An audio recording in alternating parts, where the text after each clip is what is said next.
주신 하나님의 말씀은 요한복음 21장 18절, 19절 말씀입니다. 내가 진실로 진실로 내게 이르노니 내가 젊어서는 스스로 띠띠고 원하는 곳으로 다녔거니와 늙어서는 내 팔을 벌리니 남이 내게 띠띠우고 원하지 아니하는 곳으로 데려가리라. 이 말씀을 하심은 베드로가 어떠한 죽음으로 하나님께 영광을 돌릴 것을 가리키심이로라. 이 말씀을 하시고 베드로에게 이르시되 나를 따르라 하시니. 아멘.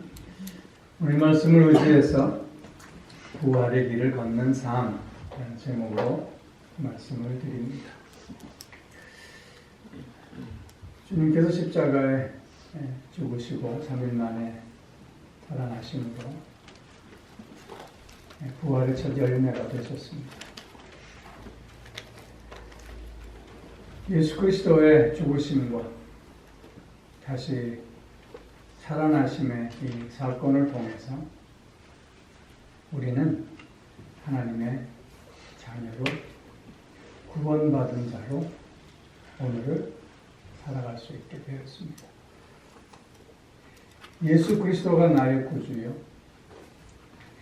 예수 그리스도의 십자가의 사건이 단지 2000년 전의 사건이 아니라 오늘 나의 사건으로 체험하며 고백하며 믿음으로 사는 자들은 누구도 예외 없이 오늘 부활의 길을 걷는 삶을 사는 자들임에 분명할 것입니다.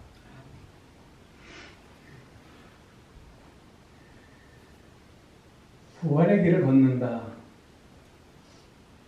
라고 하는 것은 단순히 부활의 사실을 알고 인정한다는 것에 더하여 그 부활의 사건이 실제적인 나의 사건, 그리고 오늘 나의 삶 속에서 실제하는 사건으로 임하게 되는 것을 의미하는 것입니다. 누가복음에서 보면 엠마오로 시리와 좌절에 빠져 내려가는 제자들의 모습을 기록해 주고 있습니다. 그들은 예수님이 부활했다는 소식을 이미 들어 알고 있었던 자들이었습니다. 그러나 그럼에도 불구하고 그들은 시리와 좌절과 절망에 빠져 터덜터덜 엠마오로 내려가고 있었던 것이죠. 부활하신 주님께서 그들을 찾아와 만나주셨습니다. 그들에게 떡을 뗄 때 그들의 눈이 밝아졌어요. 그러면서 그들이 이렇게 대화합니다. 우리가 주님과 대화할 때 마음이 뜨거워지지 않았느냐. 이 뜨거움을 가지고 우리가 떠나왔던 예루살렘으로 돌아가자. 엠마오로 내려가던 주의 제자들이 새로운 뜨거움으로 다시 떠나왔던 그곳으로 돌아가는 저 모습이 바로 부활의 길을 걷는 사람들의 실제적인 모습이라 할 것입니다.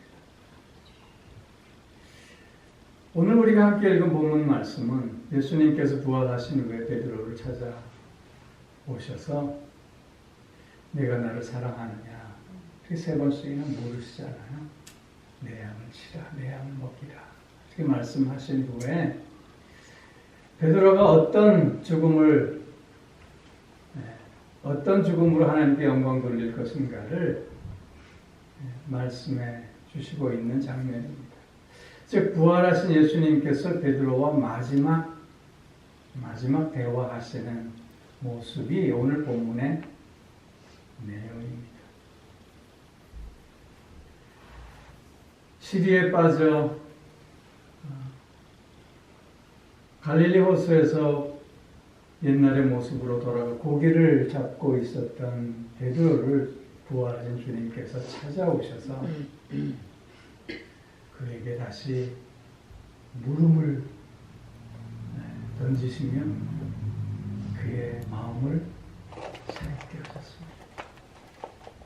그리고는 이제 실제적으로 자기의 삶 속의 부활을 체험한 베드로가 앞으로 그 부활의 길을 어떤 모습으로 걸어가야 할 것인가를 늘 주님은 베드로에게 마지막으로 말씀해 주시고 있는 것입니다.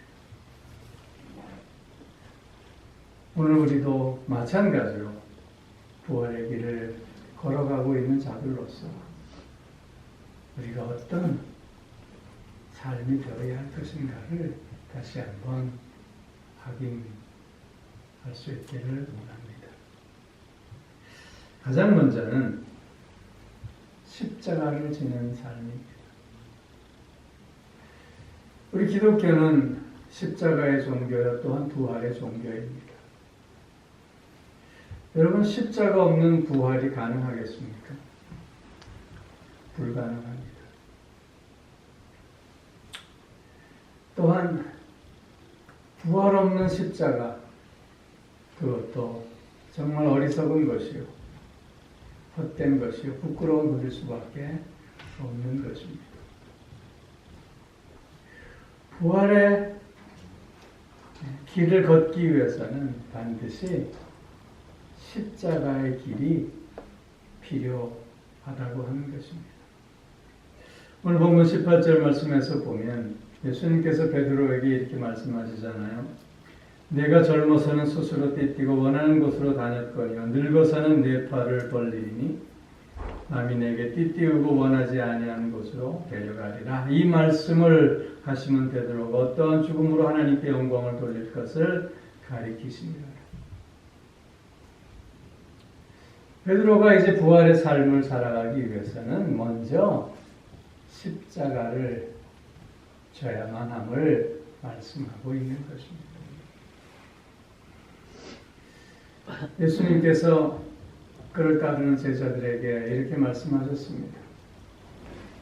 누구든지 나를 따르려거든 먼저 자기를 부인하고 날마다 자기 십자가를 지고 나를 따르라. 십자가를 지기 위해서 가장 첫 번째 스텝은 나를 부인하는 것이라는 말씀입니다. 나를 부인하는 것. 나를 부인한다고 하는 말은 결코 자기 비하가 아닙니다. 나를 부인한다고 하는 것은 내 생각을 내려놓고 내 뜻을 내려놓고 내 주장을 먼저 하나님 앞에 내려놓는다는 것을 뜻하고 있는 것입니다. 즉 내가 앞서는 삶이 아니라 하나님이 앞서는 삶, 내 뜻과 내 생각이 앞서는 삶이 아니라 하나님의 말씀이 앞서는 삶을 의미하고 있는 것입니다. 우리는 관계적인 존재들이라고 얘기합니다. 혼자서는 살 수 없고 늘 이렇게 관계를 맺고 만남을 가지면서 살아가는 존재들입니다. 그런데 우리가 피할 수 없는 갈등이 늘 따라다니곤 합니다. 사람과 사람의 관계 속에서는 늘 갈등이 찾아온다는 것입니다.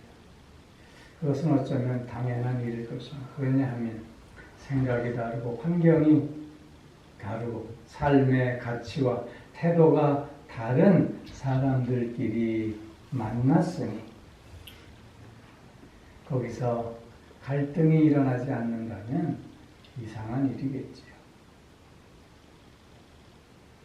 그렇다고 해서 그 갈등을 우리가 극복해내지 못한다면 우리는 늘 섬 같은 삶, 피폐해져가는 삶을 살 수밖에 없는 것입니다.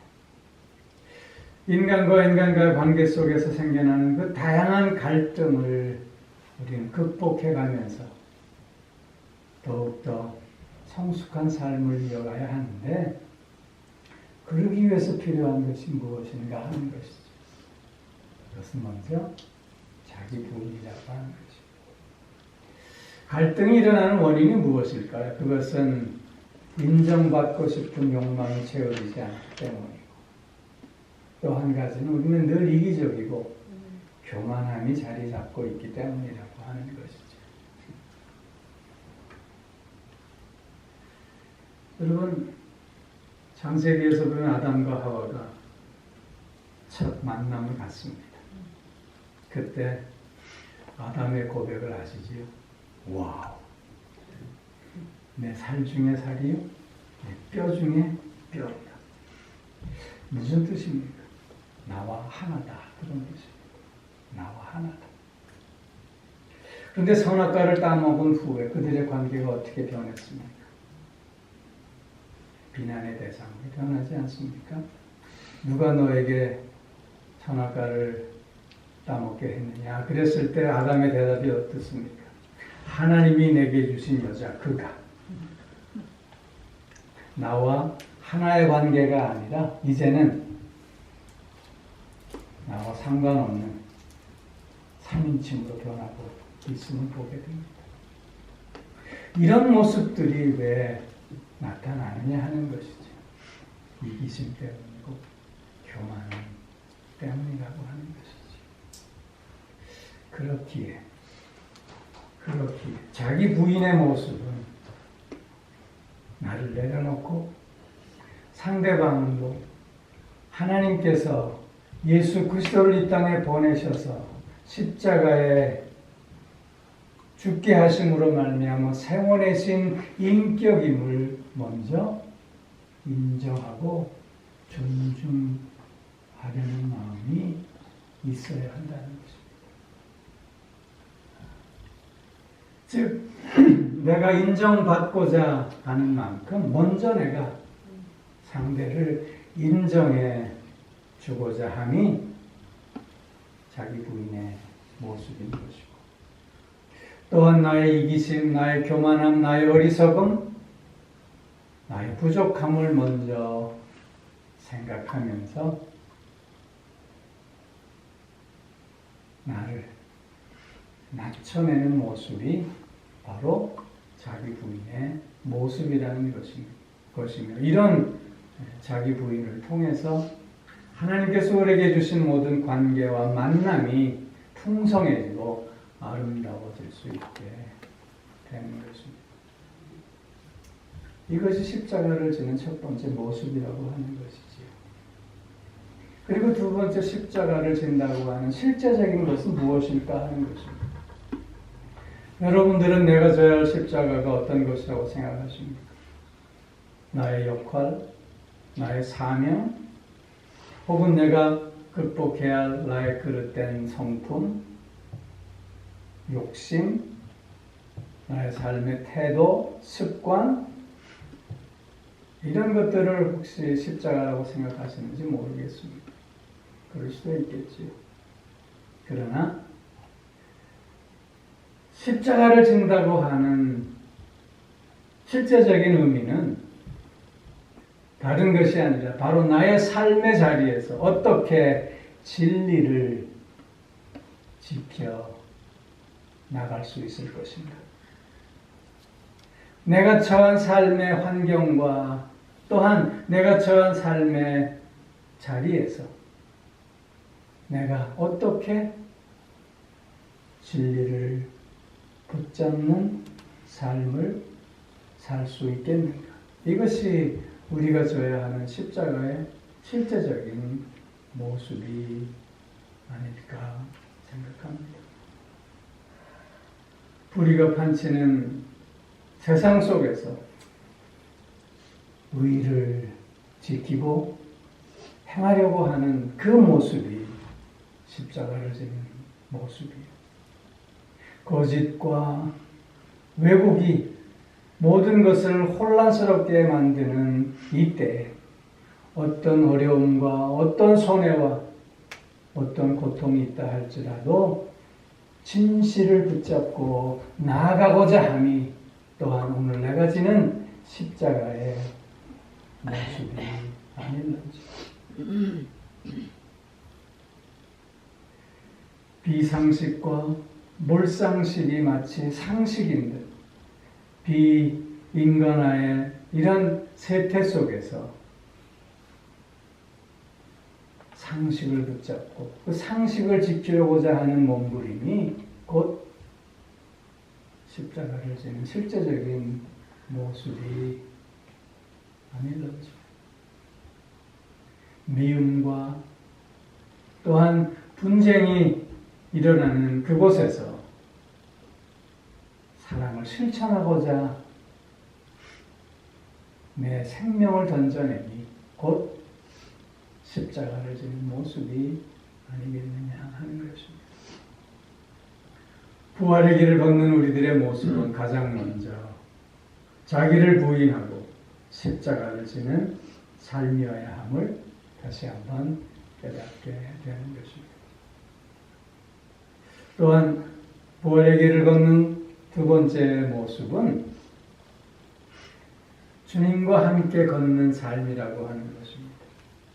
오늘 보면 19절 말씀에서 보면 베드로에게 이르시되 나를 따르라 말씀하십니다. 나를 따르라. 주님과 함께 걸어가는 삶을 말씀하고 있습니다. 주님과 함께 걸어간다라고 하는 것은 가장 먼저는 주님의 힘과 능력으로 사는 삶이어야 함을 말씀하고 있는 것입니다. 사도행전 3장에서 보면 베드로와 요한이 기도하러 예루살렘 성전에 올라갑니다. 그때 성전 미문 앞에 앉아있던 안진뱅이를 만납니다. 그 안진뱅이가 베드로와 요한을 보고 무엇인가 얻을 수 있을까 애절한 눈망울로 쳐다볼 때 베드로가 어떻게 말하지요? 내게는 은과 금은 없지만 내게 있는 것으로 내게 주노니 곧 나사렛 예수 그리스도의 이름으로 걸으라.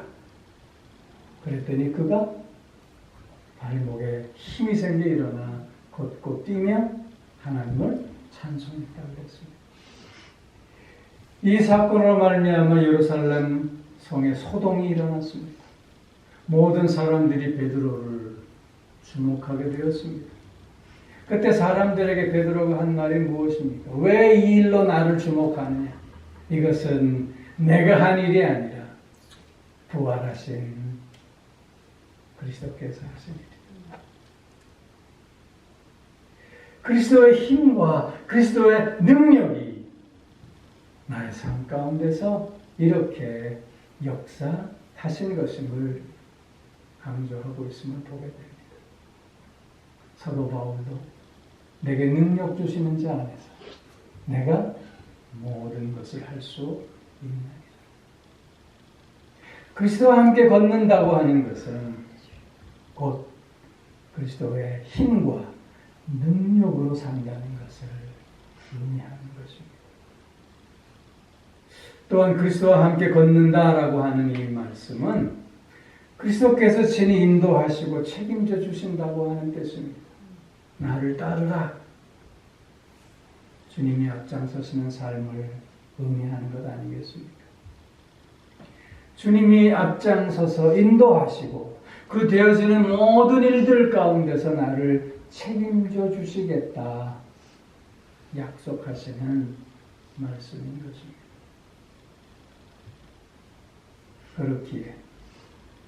그렇기에 우리는 결과에 연연하는 자가 될 필요가 없다고 하는 것입니다. 오늘 나의 삶의 자리에서 내가 충실해야 할 그 과정에 집중하는 삶을 살면 된다 라고 하는 뜻입니다. 때로는 오늘의 나의 삶에 슬픔이 있을 수 있습니다. 고통이 있을 수 있습니다. 고난의 어두움이 찾아올 수 있습니다. 그러나 주님이 책임져 주시기에 그 어두움의 시간은 곧 끝나고 이제 빛의 시간이 오게 됨을 알고 믿고 그리고 그 고백 속에 전진하는 삶의 모습이 오늘 우리가 살아야 하는 삶의 모습이라고 하는 것이죠. 주님이 책임져 주시는 삶, 주님이 인도하여 주시는 삶, 그 삶을 통해서 우리는 오늘도 모든 어려움과 슬픔과 고난을 극복해 갈 수 있는 주님의 자녀가 된다고 하는 사실을 기억하는 것입니다. 주님과 함께하는 삶을 산다고 하는 것은 또 하나 평안과 승리의 삶을 얘기합니다. 세상은 우리로 하여금 편안하게 살 것을 요구합니다. 요즘 사람들의 삶의 모습을 보면 너무 가벼운 삶인 것 같아 어떤 때는 짜증이 나기까지 합니다. 그러나 부활의 길을 걷는 사람의 삶은 결코 편안을 추구하는 삶이 될 수 없습니다. 주님 안에 있는 평안을 찾는 삶이 되어야 하는 것이죠. 결코 눈앞에 이익만을 쫓는 불나비 같은 가벼움으로 사는 삶이 될 수 없습니다. 하나님의 영광을 위해서 늘 승리하는 삶을 살아가야 한다는 것이죠. 부활의 길을 걷는 사람들의 삶에 아름다운 모습이 아닐 수 없는 것입니다. 또 한 가지 부활을 걷는 사람들의 삶의 특징을 더 나누면 생명을 온전히 누리는 삶을 산다고 하는 거죠. 생명을 온전히 누린다. 즉 우리는 매일매일 십자가 앞에서 죽고 매일매일 그 십자가 앞에서 새롭게 부활하는 자로 살아가는 자들입니다. 그렇기에 생명을 온전히 누린다라고 하는 이 의미는 하나님의 은혜 안에서 오늘을 충실히 살아간다고 하는 뜻입니다. 오늘의 나는 어제의 나와 같지 않습니다. 그렇기에 오늘의 나의 삶은 어제의 감정의 찌꺼기가 남아있는 채로 살아갈 필요가 없는 것입니다. 어제의 힘듦과 어제의 고통을 오늘도 이어서 살아내야 할 이유가 없는 것입니다. 왜냐하면 우리는 십자가에서 매일 죽은 자예요. 십자가 앞에서 매일 살아난 자들이기 때문입니다. 종종 죽고 싶다고 차라리 죽는 게 낫다고 하는 이야기들을 합니다. 오늘 아침에도 우리 조 권사님이 얼마나 고통이 심하시면 그러시겠어요. 뭐 이렇게 잠자듯이 죽는 방법이 없냐고 물으시더라고요. 네, 여러분 돌이켜 생각해 보면 죽고 싶다라고 하는 말은 정말로 살고 싶다고 하는 절규 아니겠어요? 어떻게 하면 이 고통의 순간에서 벗어날 수 있을까? 어떻게 하면 이 어려움 속을 뚫고 나아갈 수 있을까? 어떻게 하면 이 모든 나의 삶의 조건을 새롭게 바꿔낼 수 있을까? 라고 하는 몸부림 아니겠습니까? 그런데 여러분, 우리는 어제의 나로 사는 것이 아니라 오늘의 나로 새로운 존재로 살아가는 사람들이라고 하는 걸 잊지 않아야 하겠습니다. 어제는 지나갔습니다.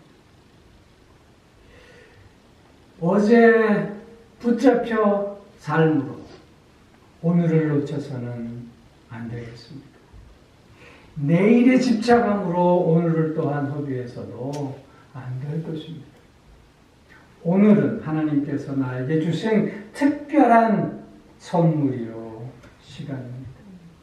그렇기에 오늘을 최선을 다해 가장 최고의 날로 만들어 가는 것이 곧 부활의 길을 걸어가는, 그래서 생명을 온전히 누리는 자들의 참다운 삶의 모습이라고 하는 사실입니다.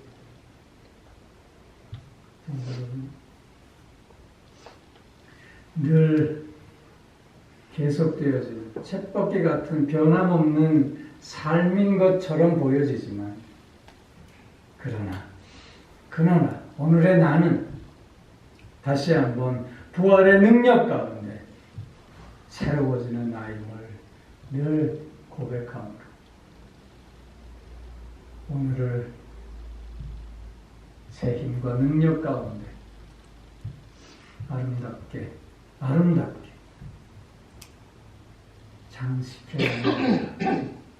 장식해 가려고 애쓰는 우리가 꼭 되어져야 할 줄로 믿습니다. 부활의 능력 가운데 오늘 우리도 부활의 길을 걷고 있습니다. 나를 부인하고 십자가를 지며 주님과 함께 걷는 그 삶을 통해서 오늘을 최고의 날로 갖고 가시는, 최고의 날로 만들어 가시는 최고의 날이었다고 고백하는 우리 모두가 꼭 되어줄 수 있게 주의 이름으로 축원합니다. 기도하겠습니다. 사랑의 아버지 하나님, 부활하신 주님과 함께 오늘도 부활의 길을 걸어가게 하시니 참 감사를 드립니다. 무엇보다도 나를 부인하며 십자가를 지우고 나에게 허락된 모든 관계들을 더욱더 아름답고 풍성하게 만들어가며 나의 삶의 자리에서 진리를 지켜가는 우리가 되어줄 수 있게 하여 주시고,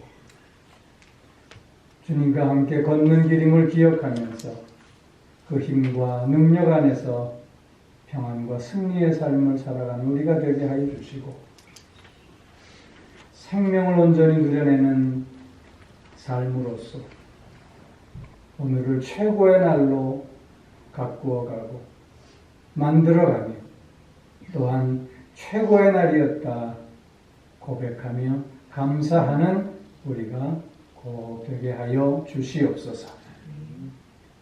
부활의 기쁨, 부활의 감격, 부활의 능력이 늘 우리 가운데 충만할 수 있게 하여 주시옵소서.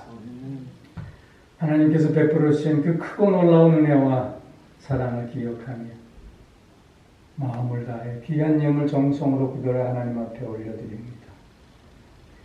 나를 위해서 죽으시고 다시 부활하신 주님을 향해 감사하는 그 손길, 또한 나의 몸을 드리듯이 또한 귀한 예물을 올려드리는 그 손길들을 주님 금양하여 주셔서 그 삶을 더욱 복되게 하시고 힘있게 하시고 아름답게 하여 주시옵소서. 아직도 이 세상 속에는 방방곡곡 전쟁과 또한 고통과 재난이 있습니다.